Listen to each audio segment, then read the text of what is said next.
Let us start with the issue of informal dwellings. We are saying that from 2002, we are seeing an increase of informal dwellings from about 1.5 million to 2.1 million.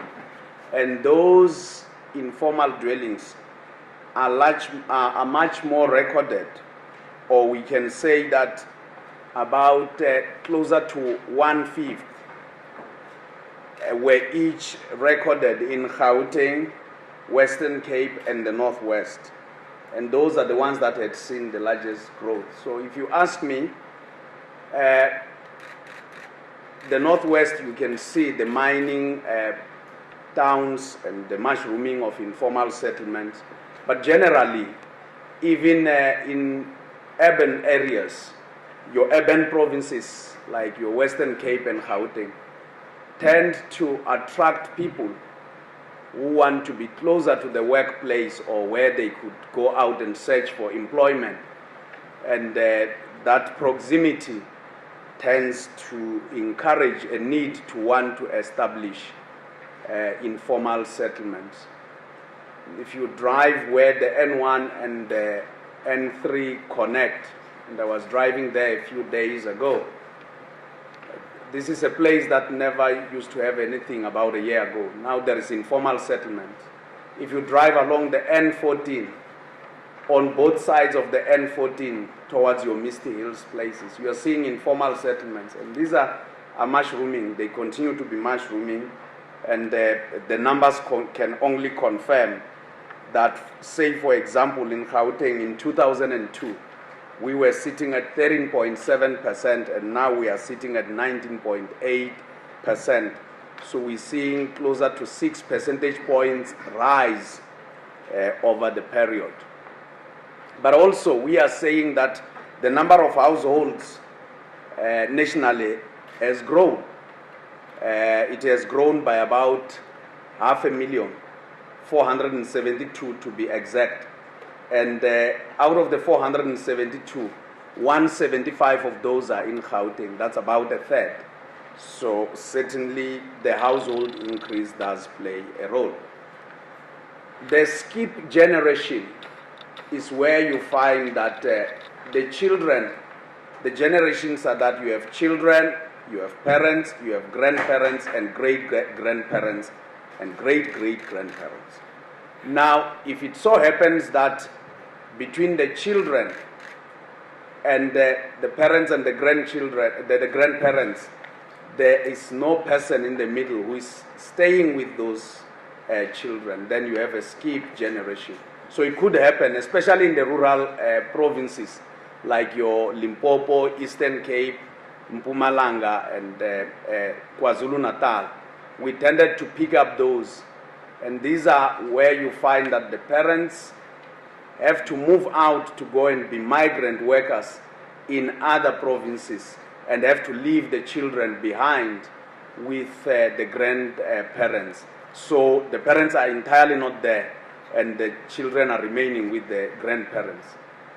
As regards stories and reading not being made available to children, we all know that early childhood development is very critical.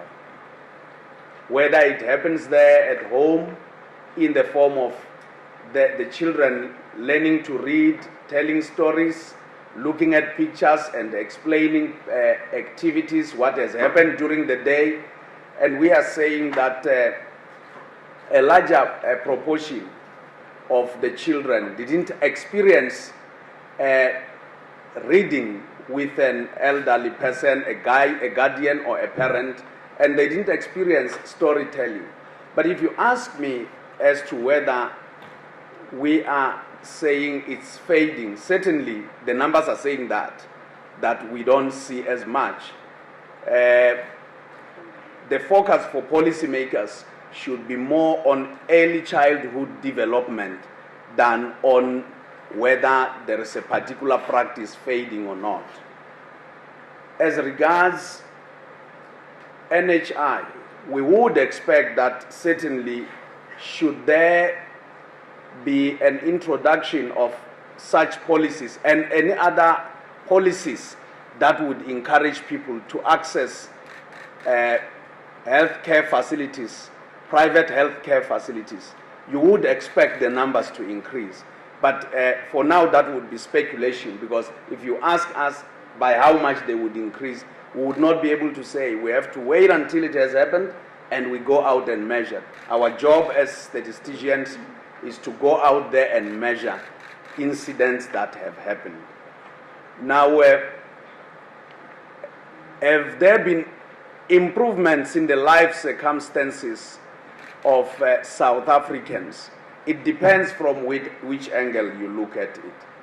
The one part is, if you look at formal dwellings, for example, we are saying that in 2002, we were sitting at 8 million formal dwellings, and now we are sitting at 13.5 formal dwellings, which is an increase and an improvement.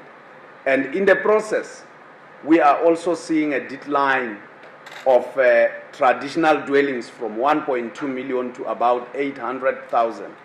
But of course, if then you go further into looking at those three provinces in the form of Gauteng, Western Cape, and the Northwest, we are seeing an increase again of informal dwellings. So it depends on what angle you want to look at it. Look at electricity, for example.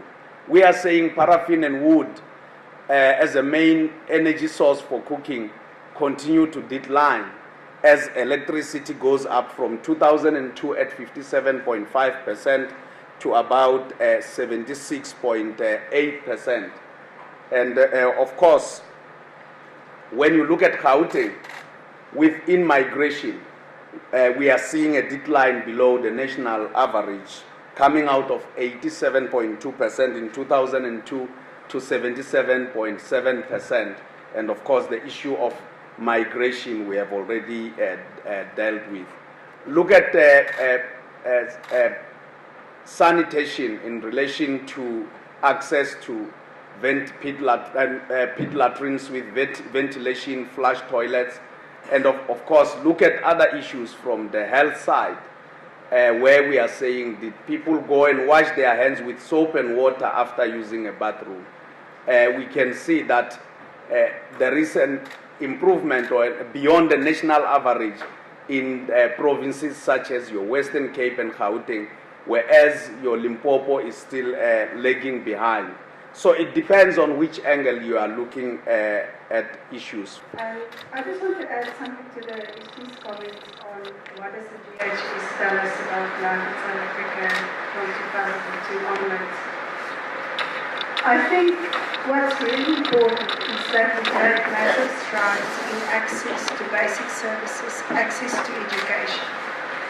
And the evidence provided by the General Household Survey shows that millions of South Africans who previously did not have access to even basic education has gained access over the period 2002 to 2008. And the same with basic services. I think SG gave detailed examples, especially in the rural provinces. There were many households who had to walk miles or kilometers to get to water and draw water from a river rather than getting it from a tap being safely. I think the challenge that we are facing now as South Africa is not so much focusing on access and broadening access from now onwards, but it's really to improve functionality and the quality of the services that are delivered.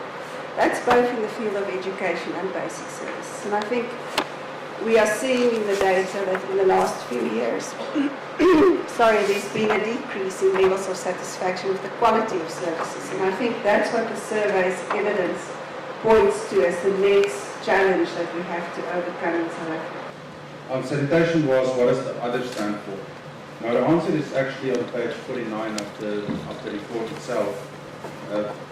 There are a number of categories outlined in terms of sanitation, flush toilets, disparities with ventilation pipes, other ventilation pipes. But there are also a number of much smaller categories that I mentioned. Those include ecological sanitation, the so-called urine diversion or separation toilets. These are very small, but it's something that's been implemented in a number of new developments.